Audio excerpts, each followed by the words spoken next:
without the clutter of R.J. Barrett and Emmanuel Quickley, with now the cleaned up at least starting five with Anunoby in the mix, you saw Randle and Brunson front and center being the lead players, the all-stars that they are on this team. And I think the narrative of the Knicks need another star or another superstar to win a championship, that is dead. That is over. Julius Randle and Jalen Brunson, but more specifically Julius Randle, because we love Brunson as a player. You know what he's going to be, and people could doubt him as a number one, whatever it may be.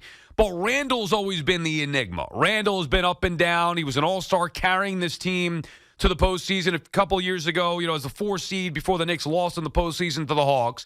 And Randle got ridiculed because he didn't do much in that postseason. Whatever he did in the regular season to get the Knicks that 4 seed, he didn't do it in that first-round series against the Hawks. However, that was a different team. That team was all on Julius Randle. So in the postseason, when things tighten up and they're looking to shut down your best player, Knicks didn't have another answer. I mean, they could not score. Reggie Bullock was not it. The Knicks didn't have it. Elfrid Payton, whatever it was back then.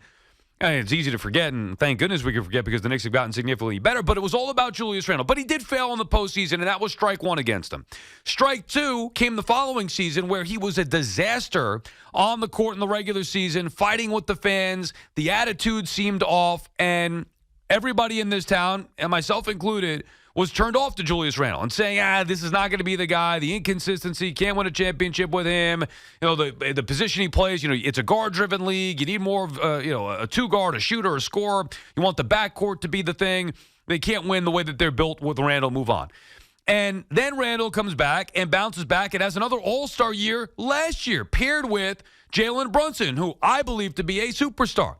And Randle showed you again, making the All-Star team 2 out of 3 years, showed you again and gave you reason to believe that he could be a guy on a potential championship team. And then the postseason happened. And he failed again in the postseason. But this time, and I'm not trying to make excuses for him, believe me, I'd rip him left and right. And I have, but I'm now firm in my backing of Randle being a championship piece. Because I'm going to say that he got hurt in the post. He was hurt in the postseason last year. Had to have surgery. I mean, he wasn't 100% healthy. And you saw other guys shine in the postseason. I mean, R.J. Barrett, as inconsistent as he was, had a good postseason last year and kind of made up for Randle's inefficiency to a certain extent. But had they had a fully healthy Randle, maybe they do beat Miami and move on to the Eastern Conference Finals. Anyway, I'm going to chalk it up to his 2 postseason failures, which is the number one knock on Julius Randle. He can't get it done in the postseason. Can't get it done in the postseason. He hasn't gotten it done in the postseason, but there are circumstances behind it. Year 1, it was all on him. No help. Year 3, after a bad second year 3, last year in the postseason, it was more about him not being 100% healthy. Julius Randle is everything we should want in a player in this town. He's passionate. He cares. He gives a crap on the defensive side, too. Now, is he a great defender? No, but he's giving max effort. He wants to win. He wants to win here. He wants to bring a championship to the New York Knicks. That is his motivation, not just getting money, not just lazily moving up and down the floor. Randle has been a tremendous Knick, and he's only now getting better this year, specifically now in the last couple of games since they traded for Anunoby and cleaned out, the clutter that they had. And to me, it's on full display.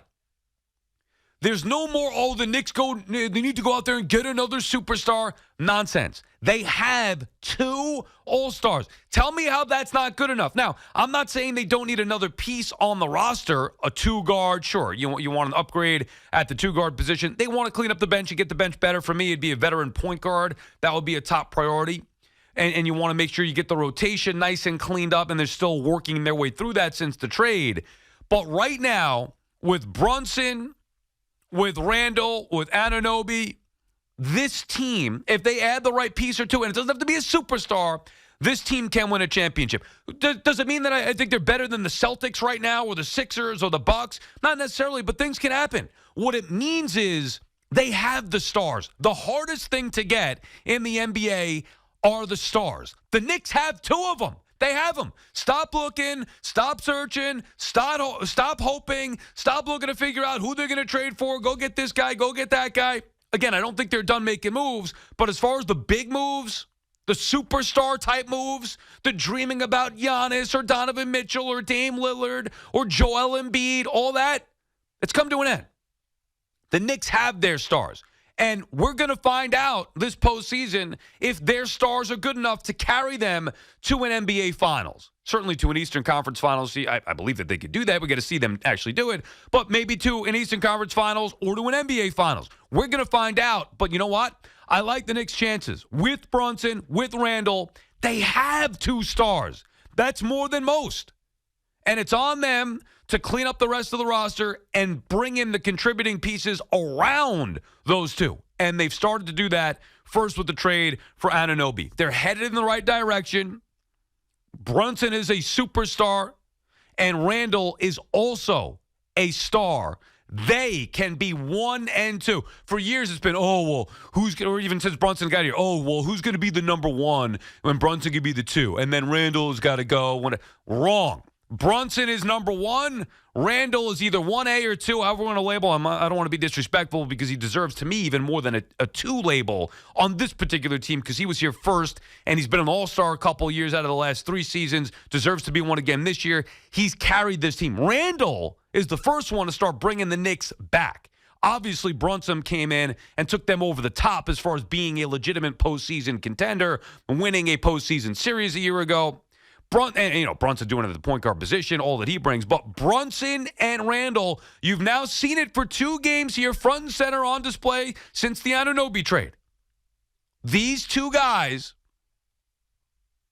can be championship pieces on a team. Stop there needs to be more. They can't win without a superstar. Nonsense. They have 2 stars in Brunson and in Julius Randle. All right, we said BT is off today, so you just got me here, me and you for the next 4 hours. We'll get into some other stuff as well, but I want to start with the Knicks off of their win last night and just feeling like, this is finally it now. They've developed Randle here nicely. Obviously making the addition with Brunson. Those 2 can be a championship tandem. With the right pieces around them, Anunoby's certainly the right piece. Need a little bit more. But as far as the star power goes, it's Brunson and it's Randle. Julius Randle can be and will be a championship piece for this Knicks team. I'm not saying they're going to win a championship, but maybe getting to the NBA Finals, winning an Eastern Conference title. I really believe that could happen with these 2. Our friends at Town Fair Tire remind you that at Town Fair Tire, you always get the guaranteed lowest price on name brand tires from Connecticut to Maine. Nobody beats Town Fair Tire. Nobody. Dale is calling from Manorville. What's up, Dale? Oh, Dale is not calling from Manorville. Tino is calling from Staten Island. What's up, Tino? Nice Hey, start. Sal, how are you, brother? Happy New Year. It's a pleasure to hear from you. You too, Tino. What's on your mind? Yeah, Sal, I totally agree with you. I mean, you're spot on with your Randle take. I mean, the guy brings it every night. I mean, he fills up the box score. He plays hurt. He's just a warrior. You know what I mean? The Knicks fans that hate against him are just they just don't know basketball. He's really a heart and soul of the team. Yeah, Brunson came in now. He's taken more of the spotlight from Randle, but to take anything away from Randle, what he brings on a nightly basis, it's just amazing. And I root for the guy all the time. He's just a heart. You know what I mean? But I do know what you mean. And I'm watching him on Sunday on the defensive side of the ball early in the game and saying, this guy is playing his ass off defensively as well. That's something Carmelo Anthony, who all you bing-bonger Knick fans love. Oh, Melo this, Melo that. He never gave that type of effort. Melo played zero defense. Zero defense. And he didn't have the desire, the passion, the want to that Randle has. Was Melo a more talented player? Yes. But he didn't get as much out of his talent as Randle's gotten out of his. Randle's been a far better Knick than Carmelo, and I firmly believe after years now of watching him and some inconsistencies, we mentioned the ups and downs, Randle is a championship player or a piece to a championship team. Sal, he just needs to cut down on his turnovers. Yeah, well, nobody's perfect. I understand that, but no. He dribbles too much in the paint, and he loses the ball. He tends to lose the ball when he gets double teamed and triple teamed a lot. He's got to be more smarter in those areas. Well, and in the clutch in the postseason in particular, and that's what we're gonna have to see. Look, for me to be proven right on this about Randle, he's gonna have to do it in the postseason. I believe that he can, and him and Brunson can be a championship tandem. Sal, just if I may add one more thing. Here's what scares me about both of them. As you see now, without our second unit right now is really weak. Tibbs cannot take Randle or JB off the court. As you noticed in the last two games, when he tries to do that, we have no punch off the bench by losing IQ. And what we need to do right now, we have to get a third option. I like OG Anunoby, Sal. I do. He's a good fit. But he's a perfect offensively, fit. Sal, yeah, but Sal, offensively, he's a very limited player. No, he's going to knock down. They need him to knock down the three on the wing. That's exactly what they need, Tito, and thank you for the call. Defend the perimeter, be a shut down wing defender, which is exactly what they need, and somebody who can knock down the three, create some space. What they need is a two-guard. Anunoby's not the problem. They need upgraded two-guard. They don't need a superstar at two-guard. It's like, let's say they upgraded and got Murray from Atlanta. He's not a superstar, but he's certainly an upgrade. I don't even know if they have what it takes to get him, but that's the type of move we're talking about. I feel like there's going to be a lot of people that are like, oh, that's not enough. He's not the star player. You've already seen people criticizing Brunson. Obviously, we know that Randle's been inconsistent, and people criticize him and want him out of here. But I really believe that Randle is a piece to a championship team here for the Knicks, and they just need minimal upgrades. An upgrade at the starting two-guard would be great, and obviously on the bench, and I think they need a backup point guard, a veteran backup point guard for starters. For me, you could use a little bit more scoring off the bench, sure, but the point is it's easier to build a bench. It's easier to find an upgraded two-guard than it is to go out and get a superstar. Those stars are the hard things to find in the NBA, and it's what the Knicks have been chasing for years. Whether you go back to 2010 and LeBron James, you can reference all the guys. Oh, the Knicks are going to get this guy and that guy, KD and Kyrie. Knicks are going to get this guy. The Knicks have their stars right now, Brunson and Randle. And now with Anunoby, not that it's a big three, and that term should be obliterated anyway. Enough of the big three nonsense. But he's a nice fit for the two stars, Randle and Brunson. And they need to continue to try. I think they got at least one more move in them. May not be the blockbuster that everybody's hoping for, but they got at least one more move in them to upgrade this team, whether it be at two guard, whether it be on the bench. And then you know what? You take your chances, you go from there. But they can win a championship with Randle as a main piece. Pete is calling from Seaford. What's up, Pete? Hey, Sal. How you doing? How are you, Pete? Good. Big win last night against a team they really needed to beat, even though the Bulls have played better since Levine's injury. The one thing I said to my Knicks buddies, and I heard Stephen A. kind of allude to this last night, even though he's the fakest Knicks fan in the world, they seem to be building around Tibbs. Stephen A. wasn't talking about Aaron Rodgers? No. Why not? What else is there to talk about, right? Yeah. They seem to be building, Leon seems content to build around Tom Thibodeau as the centerpiece of this team. And you will hear a lot about Tibbs guys. You heard Precious Achiuwa as a Tibbs guy. Anunoby, clearly, when you imagine a Tom Thibodeau guy in your head, Anunoby is almost like the prototype. Right. The Luol Deng comparison, I think, is something that BT said the other day. I don't think that's a bad thing, though, but go ahead. It's not a bad thing, but I don't know. It's hard for me to think in recent memory if there is a team that's been built around a coach's style that's ever made it to the promised land, especially a coach. I love Tibbs. I hope he's the next coach for the next decade. But he's never gotten a team even into the Eastern Conference Finals, let alone into the championship. And he's had teams. You want to say he was sabotaged by Derrick Rose injuries. That's fair. But they seem to be building around Tom Thibodeau and his style of play. The minutes are going to be a problem. Minutes are always a problem on Tibbs teams. Well, as far as what? Giving Brunson and Randle too many minutes? Too much burn. Much burn. Yeah. Brunson has a little bit of an injury history, not bad, but a little bit. Look, one of my favorite. Look, injuries are. It's unfortunately it's going to happen. You hope that it doesn't. They already lost Mitchell Robinson, which hurts. I mean, imagine how good they'd be with Robinson in there. I know Hartenstein is playing very well, but imagine if he were the backup to Mitch Robinson. So injuries are part of it. If it happens, it's unfortunate. It happened last year to them with Randle in the postseason. But part of, when I grew up watching, and I call myself a 90s Knicks fan more than anything else, but one of my favorite things about watching those teams was the way that Riley and even Van Gundy afterward would handle it, where they had such a short bench, specifically Riley early on. It was a short rotation. You weren't digging deep into the bench. So I'm not worried about, and I know the minutes police out there want to get on Tibbs. I'd rather have the stars play more. Now, they're getting ready for having to do so in the postseason. Like Brunson and Randle, they're not going to be able to come off the floor that much if you want to win in the postseason, but that's just the reality of the sport. Two guys I think the Knicks should go after, and then I'll leave it at this. Mm-hmm. I'd like to see, if not DeJounte, I think DeJounte would be a good fit, but I think Landry Fields, the GM of the Hawks, is going to be asking for a lot for him because they're barreling towards a rebuild. Would be either bring back Alec Burks, which would be very cheap, and again, another Tibbs guy that Tibbs loved, or look at Terry Rozier. I think Charlotte is going to be looking to sell at the deadline, as they should be.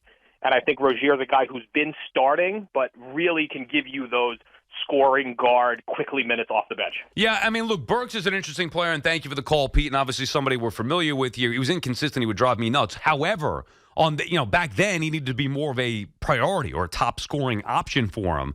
Now, he wouldn't have to be. Those are moves that can make this team better. But remember now, think about where we've come with this New York Knicks team. For years, it was chasing, whether it's the top pick in the draft and hoping you get Zion at the time, whether it's Porzingis and hoping he developed or they extend him, bringing in KD or Kyrie, going all the way back to LeBron, the rumors about every freaking star that was ever out there. Dame Lillard and Joel Embiid, and even though 99% of these things don't even come to fruition with any team, but it's the Knicks are going to get this guy, they're going to get that guy, they need this superstar. Donovan Mitchell, and as close as it came to happening, it didn't, and he's in Cleveland. Even now that comes up again, although it's been shot down because the Knicks apparently don't have enough to get Donovan Mitchell. They don't even need that caliber. I'm not saying I wouldn't take them, but they don't need it. They don't need the other superstar. They have two right here, right in front of you, Brunson and Randle. And now that they've balanced out the team a little bit, you can see it on full display. I don't care if it's just been 2 games. These guys have been star players for a while. But now they look better on a team that has less clutter, where there was potential and talent with the Knicks with R.J. Barrett, and everybody's hoping Barrett was one day going to become a consistent shooter. Surprise, he's not. A 2-guard that can't shoot. He belongs on the island of misfit toys. Nobody wants a Charlie in the box. That was R.J. Barrett. A water gun that shoots grape jelly. A 2-guard that can't shoot. Oh, but his strength is getting to the rim. Oh, but he can't shoot free throws consistently. No thanks. They've cleaned themselves of that problem. And again, all due respect to Barrett, who worked his rear end off, great work ethic, mature beyond his years, wish him well in Toronto. He didn't fit here. And now that he's out of the way, it is clear the top dogs are Brunson and Randle, and they're working well together with Anunoby. But the point is, it's not anymore looking at this Knicks team as, I'll pay attention to them when they have that next superstar. So Brunson could be the 2 and Randle could be a 3 or Randle could be out of here. No, they have the stars. Now it's about filling out the rest of this roster, 2-guard, bench, and then taking your run at it in the Eastern Conference. BT and Sal on the Fan. BT is out sick today. Hopefully he's back tomorrow. Wish him well. A little under the weather. You heard it yesterday if you listened to the show. And obviously not feeling well enough today to come in. So he'll be back with us tomorrow. And we got me and you for the next few hours here on The Fan.